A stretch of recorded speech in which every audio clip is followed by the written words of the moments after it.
네, 현재 코스피는 SK하이닉스의 낙폭이 좀 확대되고 삼성전자의 상승폭이 줄어들면서 지수에 좀 부담이 가중된 모습입니다. 현 구간 0.99%가량의 내림세를 나타내고 있고요. 코스닥은 0.5% 가깝게 상승 전환하면서 상승을 유지하고 있는데 그 안에서는 갑자기 디지털조선 그리고 신성홀딩스가 오릅니다. 왜 급등하나 봤더니 지드래곤 컴백 이야기가 나오면서 관련 수혜주로 꼽히더라고요. 저희가 잠시 후에 이 종목도 진단해 드리도록 할게요. 과연 오늘 시장에는 어떤 투자 뉴스들이 흘러 들어왔는지 그 안에서 팩트 체크하는 시간 가져보겠습니다. 이성의사 김대진 대표 나오셨어요. 어서 오세요. 네, 안녕하십니까. 네, 안녕하십니까. 오늘도 두 분의 고견 들어보도록 하죠. 여러 가지 이야기가 있는데요. 그중에서 삼성전자에 대한 이야기 안 할 수가 없을 것 같아요. 첫 번째 텔레그램 방 들어가 보도록 하죠. 역시나 시그널랩 방에서는요. 삼성전자의 실적이 또 발빠르게 올라왔습니다. 매출액 79조 987억 원, 그리고 영업이익은 9조 1,834억 원. 이 영업이익과 매출액에 대한 숫자를 그렇게 주목하고 있진 않아요. 왜냐? 이번에 확정 실적, 그러니까 잠정 실적이 이미 공개가 되었기 때문이죠. 그리고 그 안에서 부분별로 보니까 과연 반도체 돈 어떻게 벌었을까 궁금해하셨잖아요. 올 3분기 매출은 29조 2,700억 원, 영업이익은 3조 8,600억 원을 올렸다고 밝혔습니다. 당초 시장에서는 반도체 부분에 4조 원대 영업이익을 전망했지만 3조 8,600억 원, 예상보다 낮은 성적인 거죠. 이유는 이겁니다. 인센티브 충당 등 일회성 비용 영향이 있었다라고 하고요. 반도체 부분의 일회성 비용은 전사 영업이익과 시장 컨센서스의 차이보다 더 큰 규모라고 밝혔습니다. 그리고 이와 함께 주목한 건 컨퍼런스 콜에서 어떤 이야기를 하느냐 할 텐데요. 이번에 HBM에 대한 이야기 나왔죠. 삼성전자가 주요 고객사의 HBM 품질 테스트 중요 단계를 완료했다라고 합니다. 과연 이 주요 고객사가 누구일까? 후속 기사를 보면은 다들 예측을 하시더라고요. 이번에서 5세대 사업화는 좀 지연됐지만 퀄 승인 과정에서 중요한 단계를 완료하는 유의미한 진전이 있었다며 4분기 중 판매 확대가 가능할 것이라고 말했습니다. 이 주요 고객사 엔비디아로 추정이 되고 있죠. 드디어 삼성전자 입에서 오피셜로 말이 떴네요 라는 텔레그램 방의 반응도 있었고요. 또 이와 함께 주목해야 될 게 삼성전자가 그동안 이제 파운드리의 강자, 메모리의 강자 자리를 둘 다 놓치고 싶지 않아 했거든요. 그런데 이 파운드리 협력을 내외부 관계없이 추진하겠다라고 했습니다. 이에 대해서 엄브렐라 리서치에서는요. 파운드리와 메모리 모두 갖고 있는 장점을 이용해서 턴키 솔루션처럼 공급하겠다는 입장에서 결국은 현실적인 부분을 선택했네요. 이게 맞다고 생각합니다. 결국 가장 중요한 건 고집 부리지 않고 현재 상황을 인정하는 태도라고 생각하는데 최소한 그 부분은 넘어간 것 같다라고 평가를 했습니다. 다행히 이 소식에 삼성전자 오늘 6만 전자를 회복해내는 모습이었는데요. 오전장에 딱 컨콜 이야기 돌고 나서 3% 급등을 보여주다가 현재는 살짝 그 상승이 줄어들긴 했습니다. 1.02% 오른 59,700원에서 움직이고 있어요. 저희 확인할 게 좀 많아 보이는데 일단 과거 실적 부분별로 나왔잖아요. 그렇죠. 그중에서 사람들이 가장 궁금해하는 이 반도체 부분의 성적을 보면 기대에 조금 도달하지 못했다라는 이야기가 많은데 어떻게 점수 주시겠습니까? 전 다르게 봅니다. 네. 기대 이상의 도달이라고 생각합니다. 네. 우리가 이제 삼성전자에 대한 최근 주가 하락에 대한 요인을 따져보게 되면 첫 번째가 콜 테스트 부분이었고요. 두 번째가 반도체 산업의 위기였습니다. 세 번째는 리더십 부재라고 보통 얘기를 하는데요. 리더십 부재는 추상적인 거기 때문에 죄하고요. 네. 콜 테스트는 앞서 우리 앵커가 얘기해 준 대로 조건부 승인이긴 하지만 내년부터는 이제 납품할 가능성이 있어 보입니다.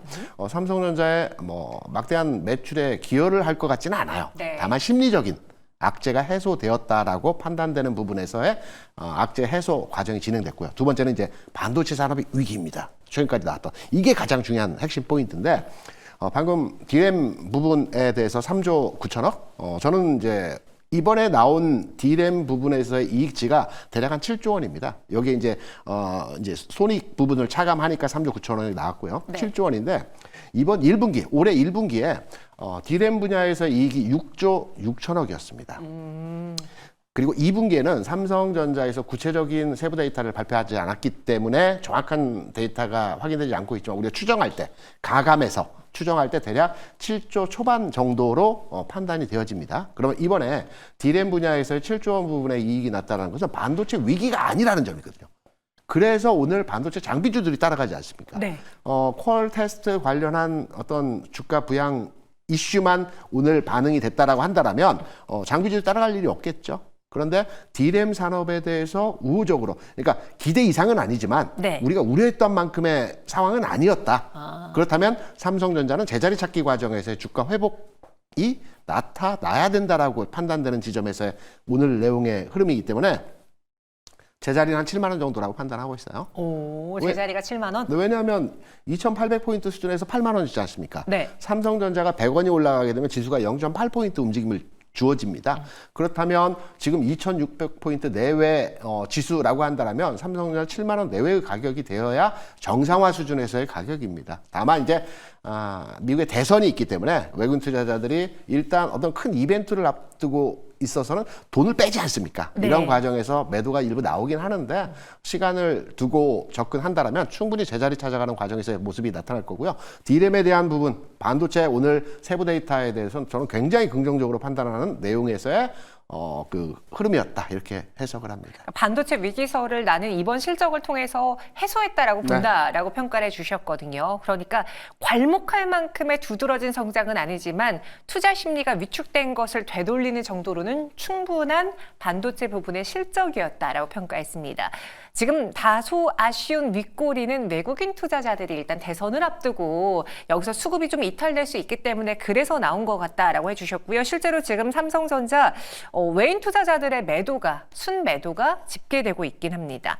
그럼 앞으로를 좀 전망을 해볼 때 컨퍼런스 콜에서 힌트를 찾아볼 수 있잖아요. 네. 첫 번째 그 중요한 고객사라고 언급을 했어요. 그리고 저희 시청자분들이라던가 투자자분들은 이거 거의 뭐 엔비디아를 오피셜로 말한 거다라고 평가하던데 네. 그렇게 봐도 무방합니까? 네, 그 부분은 엔비디아이고요. 네. 네, 엔비디아고 이에 대해서 먼저 다뤄진 게 해외 언론에서 조건부 승인이 나왔다라고 다뤄졌었는데 맞아요. 네. 대만 언론이었나요? 네. 네. 컨퍼런스 콜을 통해서 얘기를 한 건 뭐 유의미한 부분이라는 단어를 썼죠.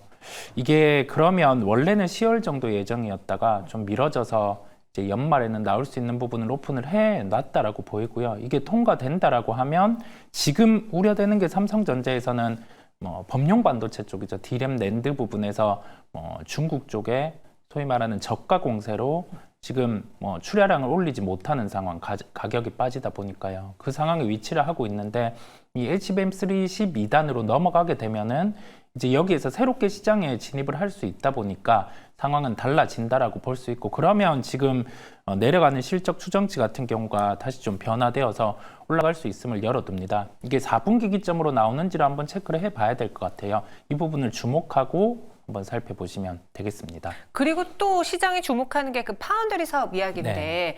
꼭 우리 자체적으로만 볼 게 아니라 외부랑도 손을 잡을 수 있다라고 이야기했어요. 그래서 기사에서 보면요.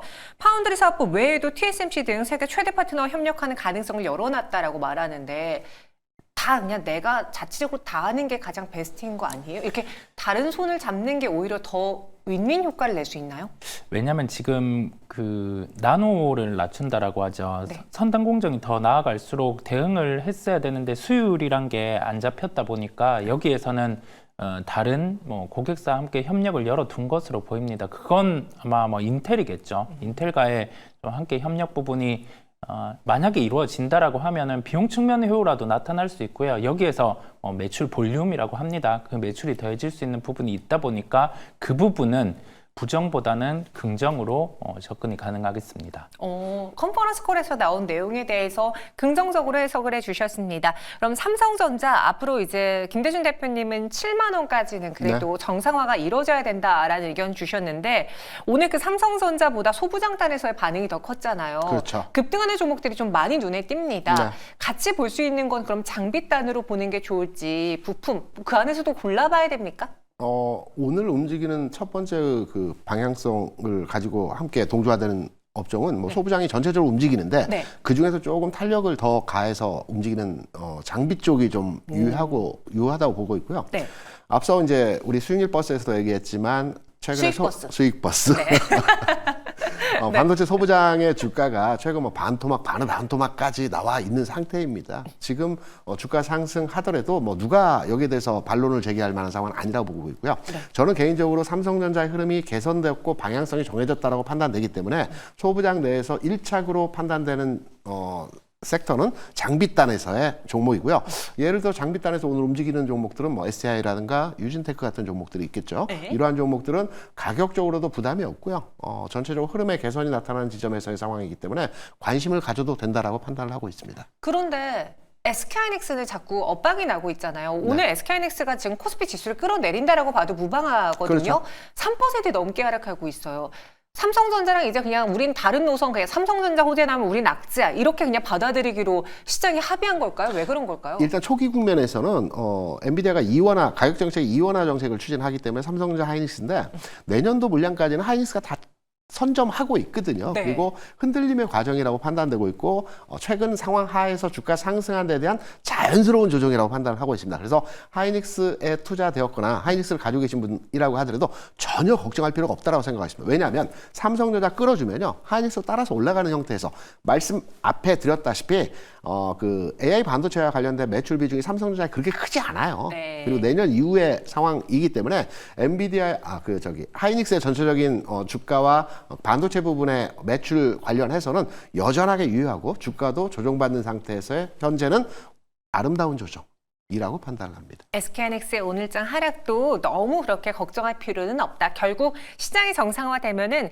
같이 반도체 업종이 서로 낙수 효과를 내면서 시너지 효과를 내면서 갈 것이다라는 의견 주셨습니다. 마지막으로 이성 이사님도 지금 반도체 소부장단에서는 장비의 수혜가, 낙수 효과가 가장 클 것이라고 기대하시는지, 그 안에서 한 종목을 좀 픽해보자면 어떤 종목이 눈에 띄시는지요? 최근에 그 HBM과 관련해서는 해외 보통 검사 장비는 어드반테스트라는 기업이 대부분 대응을 합니다. 그런데 이게 워낙 물량이 많다 보니 이를 다 대응을 못하고 있어요. 그렇다 보니까 국산에 대한 이슈가 있는 거고, 삼성전자의 밸류체인 같은 경우에 어찌 보면 검사 장비를 납품한 기업이 YC라는 기업이 있어요. 그렇다 보니까 여기에 핵심은 주가가 올라가기 위해서는 HBM3E와 관련된 부분이 진행이 되어야 되고, 그러면 이게 진행된다라고 하면 장비의 납품이 늘 수 있기 때문에 삼성전자의 밸류체인 검사 장비 기업인 YC 같은 경우를 픽으로 말씀드립니다. YC를 이야기해 주셨어요. 두 분 모두 다 장비단의 수혜가 기대가 된다. 그리고 가격적인 무리도 없는 상황이다. 조금 더 종목으로 하나를 골라보자면 YC를 선택해 주셨습니다. 참고해 보시고요. 이어서 두 번째 텔레그램 방으로 가볼게요. 정말 바람잘 날 없는 원전인 것 같아요. 일단 어제 긍정적인 뉴스와 부정적인 뉴스가 다 있었습니다. 일단 긍정은요, 정부 측에서의 그 입장 노선을 다시 한번 확인할 수 있는 윤석열 대통령의 발언이 있었습니다. 원전 생태계를 완전 정상화하겠다라는 선언이 있었어요. 이를 위한 제도 개선에 대해서도 거듭 약속했는데요. 원전 르네상스를 맞이해서 1,000조 원 규모의 글로벌 원전 시장이 열리고 있다.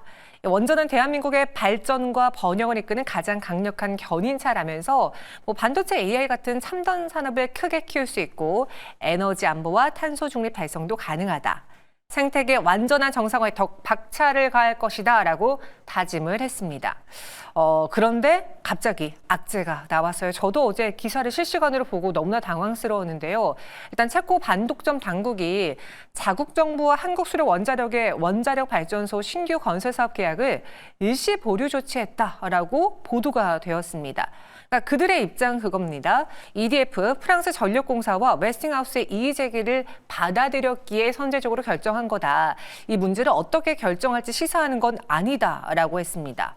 이에 오늘 원전주의 하락은 불가피할 수밖에 없었죠. 한수원에서는요, 표준 절차 따른 예비 조치다, 검토 결정과 무관하다라고 하면서 내년 3월 계약 체결 목표로 차질 없이 협상할 것이다라는 의지를 표방했습니다. 하지만 주가는 불확실성은 굉장히 싫어할 수밖에 없죠. 대표적 두산 에너빌리티, 앞서 저희 수익버스에서는 오늘 공략 종목으로 소개를 해드렸는데요.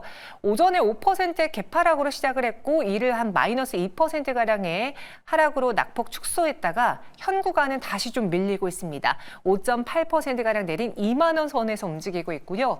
이 원전주 안에서도 중소형단의 경우에는 낙폭이 더 클 수밖에 없죠. G2파워 11.31% 급락, 우진엔텍은 10.72%의 하락을 보여주고 있습니다. 이사님. 차질 없이 진행한대요. 하지만 일시 보류하겠대요. 이거 좀 상충되는 단어 아닙니까? 이게 계약 과정상에서 네. 약간 그 다른 주체라고 하죠. 다른 주체가 문제 제기를 했을 때는 이러한 형태가 나타날 수 있어요. 그렇다 보니까 이게 좋게 말하면 하나의 과정이라고 할 수가 있고요. 안 좋게 말하면 여기에서 계약이 드랍이 될 수도 있어요. 그러면 우리는 이 기존의 뭐 계약 관계 이 부분을 원전을 놓고 봤을 때는 보통 이 형태가 나타났을 때 계약 진행이 드랍된 적은 흔치 않습니다. 왜냐하면 분쟁으로 이어질 수 있기 때문에 이거는 흔치 않다라는 말씀을 드릴 수가 있겠고요. 과정상 보류다 보니까 대부분은 본계약으로 진행이 되기는 했어요. 그래서 뭐 오늘 주가 같은 경우도 한 차례 이렇게 빠졌다가 약간 윗꼬리를 다는 현상이 나타나는 것도 그의 이유가 있음을 말씀을 드릴 수가 있겠습니다. 네. 어떤 생각 드셨어요? 김대중 대표님은 이 기사 보고? 위기인가 기회인가를 말씀하셨지 않습니까? 네. 저는 기회 쪽의 가능성이 좀 더 크다고 보고 있고요. 네. 우리가 이 구체적인 세부 내용에 대한 그 진위를 파악할 수는 없습니다. 그런데 과거 아랍에미리트 원전 수주했을 당시의 상황을 제가 브리핑해 드리면 지금과 절대적으로 똑같은 상황이에요. 아, 그때도 그랬어요? 그때도 어떤 이슈가 있었냐면 그 건설 비용 22조 원 중에 우리가 12조 원을 대출해 줬거든요. 지금도 그런 비슷한 유사한 상태가 있죠. 그리고 군사동맹도 맺어줬습니다. 나무도 심어줬고요. 그리고 웨스팅하우스에 대해서 특허 관련해서 건설 비용의 일부분을 또 줬어요. 그 당시에도 프랑스하고 저희가 그러니까 경합을 했던 부분이었습니다. 지금과 아주 유사했고 그 당시에도 계약이 된다 만다 계속 얘기가 있었는데 중요한 것은 주식 투자자 입장에서 2009년 12월 이후에 원전 관련주들이 어떠했느냐를 판단해서 지금 원전주에 대한 투자하느냐 아니면 뭐 투자하지 않느냐를 결정하시면 되겠죠. 2010년도에 원전 관련주들의 흐름을 보게 되면 대표적인 원전 관련주가 그 당시에는 한전기술, BHI, 그다음에 두산중공업이었습니다. 네. 한전기술 같은 경우는 뭐 상장한 지 크게 오래되지 않았지만 4만 원에서 12만 원까지 주가 올라갔고요. 두산중공업은 그 외에 이제 분할을 했기 때문에 정확한 가격차를 추적할 수는 없겠지만 대략적으로 이 종목의 주가도 동반해서 상승하는 흐름들을 보여줬고요. BHI 같은 경우도 7,000원, 8,000원에서 2만 원대까지 올라갔습니다. 이전 단계에서 원전 수주 가능성에 한 차례 상승을 줬고요. 중간 단계에서 수주 되기까지 여러 가지 얘기가 나오면서 주가가 하락과 반등의 과정을 연속적으로 보인 가운데 수주가 되고 나서부터도 주가가 움직였다는 점을 감안해 본다라면 지금 이성우 이사가 잠깐 지금은 계약 과정에서 일정 구간에서의 이슈이다. 노이즈다라고 말씀하셨는데 저도 거기에 동의하고요. 수주 이후의 주가 상황은 긍정적이다. 그렇다면 지금은 사야 된다. 근데 여기서 딴지를 걸었다라는 표현을 한번 써볼게요. 네네. 일단 웨스팅하우스가 딴지를 거는 그 배경에는 한수원이 자사가 특허권을 가진 원자로 설계 기술을 활용했고 그렇죠. 자사 허락 없이 이 기술을 이용했기 때문에 우리는 이번 계약은 잘못된 거다라고 지금 딴지를 걸고 있는 거잖아요. 네. 근데 이 이야기는 과거부터 계속 네. 거론되고 있는 건데 아직도 해결이 안 됐죠. 건설 비용의 일정 부분은 달라는 겁니다. 그 아랍에미리트 건설 때에도 40% 정도를 줬거든요. 그러니까 여러 가지 부분에서 혜택을 달라는 거거든요. 지금은 밀당이죠. 주고받기 위한 비즈니스에서의 기본 테이크 과정에서의 상황이기 때문에 줄 건 주고 받을 건 받고 우리 주식 투자자 입장에서는 이런 긍정적인 주가 흐름에서의 상황이 나타났다라는 것만 감안해서 투자의 관점으로 접근하시면 될 것 같습니다. 네. 사업은 사업, 투자는 투자. 네. 밀당 잘하네요. 네. 역시 사업하시는 분들은 셈이 좀 다른 것 같습니다. 근데 이런 와중에 사실 최근에 원전주에 대한 기대가 크게 커진 상황에서 네. 두산 에너빌리티의 실적은 좋지 못했잖아요. 네. 그래서 물론 실적은 과거를 표현하는 숫자이긴 하지만 왜 원전 정상화가 된 지 좀 그래도 시간이 지났는데 아직까지 실적이 우리의 기대치에 도달하지 못하는 거야. 시간이 굉장히 오래 걸리려나 보다. 지금 내가 사는 게 맞는 건가라는 의견 의구심을 불러일으켰거든요. 네. 그 실적에 대해서는 크게 걱정하지 않아도 되겠습니까? 네, 실적은 뭐 전혀 상관이 없습니다. 전혀? 왜냐하면 네, 밥캣과 관련된 부분의 실적 반영이다 보니까요. 두산에너빌리티 본업과는 연관이 없다라고 보면 되고, 그다음에 어제 그 두산에너빌리티 실적 발표 이후에 컨퍼런스 콜에서 이야기한 거는 그 소형 모듈 원전과 관련된 계약 부분도 대응이 가능하도록 준비가 된 상황이 한 파트고요. 그다음에 그 터빈 국산화가 이루어졌다 보니까 전기 터빈 관련해서도 내년에 이제 납품이 가능한 구조로 진행이 됩니다. 이 뭐 인수합병권 그다음에 이 내부적으로 구조 개편이 있다 보니까 약간 난항은 겪고 있는데, 이게 만약에 최종적으로 마무리가 되면 두산에너빌리티의 본업 가치로 평가가 가능하다 보니까 얼른 이 부분이 마무리되고 지금보다는 이제 내년에 실적에 대한 모멘텀 같은 경우가 강화가 될 수 있어요. 왜냐하면 소형 모듈 원전 수주 같은 경우가 뭐 뉴스케일 파워 쪽이 진행이 된다라고 하면 거기에 주기기 파트를 두산에너빌리티가 납품을 하는 상황이다 보니까 올해보다는 내년의 실적이죠. 나눠서 이제 실적이 좋아질 수 있는 구조임을 말씀을 드립니다. 네, 두 분 모두 다 오늘은 위기가 아니라 기회다라는 데 점수를 주셨습니다. 그럼 그 기회를 삼아볼 수 있는 종목은 무엇이 있는지 제가 쭉 훑어보니 뭐 G2파워라던가 좀 그 오늘장 많이 밀리는 중소형주들의 경우에는 하락폭을 줄이지 못하고 오히려 장중 저점까지 내려와 있는 G2파워거든요. 근데 두산에너빌리티는 상대적으로 낙폭을 조금이지만 줄였어요. 네. 이런 면에서 상대적으로 수익률이 적을 수는 있지만 안정적인 건 역시나 대형주다라는 걸 보여주는 겁니까? 원래의 최애 종목은 두산에너빌리티였는데 네. 방금 우리 정코너의 수익버스에서도 똑같은 내용을 거론하다. 이런 경우에는 저는 좀 바꿔야 되겠죠. 아, 좋아요. 뭐 좋아요. 좋은 종목들이 많기 때문에 네. 저는 이번 원전 관련해서 관심을 가지고 있는 종목은 두산에너빌리티 다음으로 BHI요. 왜냐하면 여러 가지 요인이 있겠지만 기관 투자자들이요. 네. 지난 10월 들어서부터 공격적으로 매수하고 있어요. 뭔가 있겠죠. 기관이 산다는 의미에서. 그래서 원전 관련주에 대해서 우리가 소형단 종목의 흐름을 보게 되면 탄력도 가장 흐름에서 긍정적이고요. 네. 기관 투자자들 선호하는 측면에서 판단해 보게 된다면 BHI 오늘은 좀 빠지고 있어요. 그런데 앞서 모두가 이제 동의하는 바이지만 빠질 때 위기인가 기회인가? 기회이다라고 생각합니다. 진짜 보니까 BHI 기관 투자자들의 매수가 정말 꾸준하게 들어왔습니다. 앞서 두산에너빌리티가 언급됐으니 나는 BHI로 바꾸겠다 했습니다. 근데 제가 보니까 우리 이성 이사님 BHI를 들고 오셨어요. 바꾸셔야겠네요. 바꿔야죠. 저도 바꿔야죠. 그러면 네. 자, 주기기가 두산에너빌리티고 네. 짚어주신 보조기기가 BHI다 보니까 또 하나의 핵심 계측기로 갑니다. 우진엔타액이라는 기업이 계측기 파트를 담당을 합니다. 네. 그렇다 보니까 대형 원전 외에 이제 뭐 우리가 자체적으로 소형 모듈 원전 프로젝트를 진행하는 뭐 스마트 원전 부분에서 계측기 파트를 담당할 수 있다 보니까 우진엔테 오늘 10% 하락을 하고 있는데요. 오늘 급하게 이렇게 보는 거는 아니고 만약에 가격 조정이 여기에서 추가로 약 한 뭐 19,000원대 이 정도로 나타났을 때는 기술적인 반등도 가능하다 보니까 우리 핵심 쪽으로 한번 보시면 될 것 같습니다. 네. 저도 3번 종목이 우진엔텍입니다. 아, 그렇습니까? 저는 말을 삼가겠습니다. 지금 계속 여기서 아까 처음에 BHI 나왔을 때 갑자기 이성 기자님 분주하게 먹고 검색하시더라고요. 우진엔텍으로 이렇게 세 가지 종목. 오히려 오늘 원전은 위기가 아니라 기회다라는 데 두 분의 의견이 일치했으니 잘 참고해 보시길 바라겠습니다. 오늘의 텔레그램발 투자 뉴스는 두 분과 체크해봤고 여기서 인사드릴게요. 설명 고맙습니다.